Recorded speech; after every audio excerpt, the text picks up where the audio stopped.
Hey everyone, Matthew Robinson back again. I just got done watching Grown Ups. I'm actually back here in LA, don't worry, just for a week. I'm not leaving Cincinnati for the summer, just here for a week, a family vacation. And also my aunt, an uncle are celebrating their 50th wedding anniversary. And so I came out for that. And had a lot of fun so far. I've done so much more visiting LA than I actually do when I live here. Went down to the La Brea Tar Pits today. Yesterday we went down to oh gosh, I'm totally blanking now. We went out and we went to eat, and I also went out Hollywood Boulevard. Got this shirt at H&M today. I like it. I think it's pretty cool. If you guys don't like it, let me know. But I don't know. I like it. I like this shirt. Anyway, I'm right here in the hotel actually. For where we're having a family reunion, and I went out with some friends tonight. We saw a late night showing of Grown Ups. We were actually about to go see Night and Day, but the Rave Theater, it used to be the Bridge that goes to this movie theater right over there. It's in walking distance, called the Howard Hughes Promenade, and it used to be owned by the Bridge. Now it's owned by the Rave Cinema, and a Night and Day ticket, because it was select seating, was the only available option, cost $15.75, and there was no student discount, so we did not go see Night and Day. I'm going to do a whole rant on the Rave Cinema, because there's one in Cincinnati, and I don't like that one either. I'll be talking about that later. So we went to go see Grown Ups, which was still expensive at $12.75. Again, no student discount, because the Rave is cheap and only gives student discounts Monday through Thursday, the least likely day you are to watch a movie. They know what they're doing. Anyway, what do I have to say about Grown Ups? I've got to admit, when I saw the commercials for Grown Ups, and I was not, my expectations weren't that high. So I went with my cousin, and two of my cousins actually went to go see this movie. So my expectations were like low, like below the screen low. It just did not look that funny to me. I gotta say, actually pretty funny. I was laughing pretty much the entire movie, and it was just more low-key Sandler movie, and I think Sandler's really starting to really hit that kind of like low-key comedy nerve a little bit more, like he did in Funny People, a movie that I thought had its problems, but I thought was pretty good.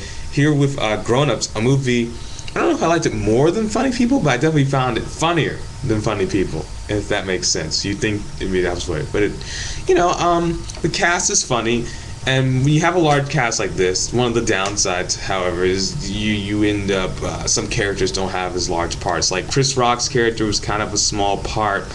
Kevin James's character is kind of a large part, but he actually kind of gets pushed to the side. Rob Schneider actually does a really good job in this movie. And usually, Rob Schneider's kind of all over the place, but he did actually a really solid performance in this. Adam Sandler's funny, Salma Hayek's funny. All the cast had their moments to be funny. Maya Rudolph was good. It was Maria Bello. They were all funny. Some of the humor was a little gross out and juvenile, but there actually wasn't as much foul language as I expected from a Sandler movie, which was a refreshing thing to see, that wasn't filled with language, and that the sex jokes weren't too crude all the time, even though sometimes they got a little. But I felt it was a solid movie. It had a nice message. A couple slapstick moments, but for the most part, it felt like it didn't go too over the top. And then to find out the actresses who played Rob Schneider's like hot daughters, like they were very hot. But it was a very cute movie. Now I ended up paying $12.75 to go see this, and normally I wouldn't pay that much money to go see a movie, but it was a Saturday night.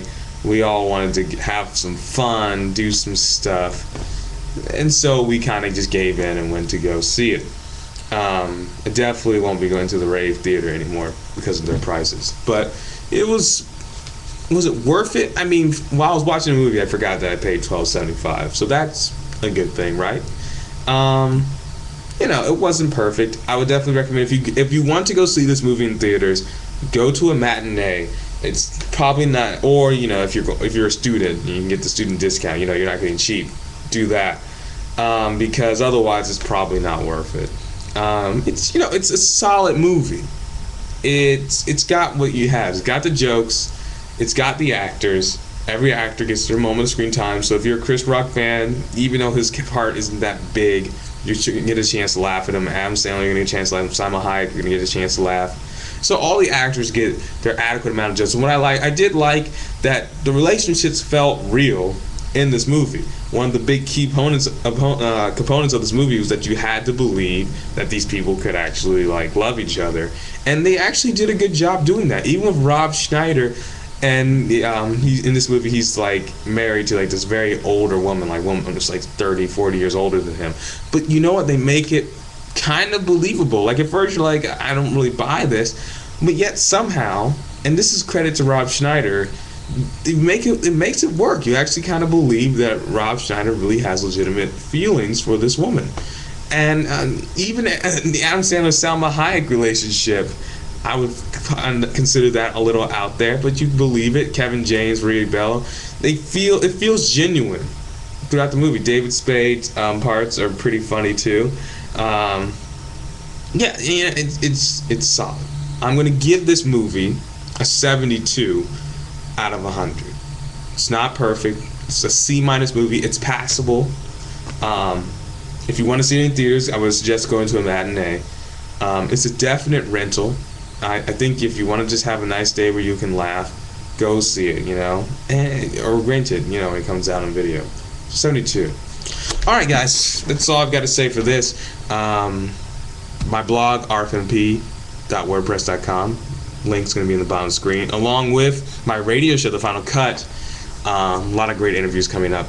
And also, if you have Twitter, you can follow me on Twitter now, or at least not me personally. The Final Cut, my radio show, you can follow that on Twitter. And so, follow. You got nothing better to do. Who else do you subscribe to who's cooler than me? Probably nothing. We're getting close, people. Almost to 1,000 subscribers. So subscribe if you haven't. Okay. Rate, comment, subscribe. Until next time, please remember.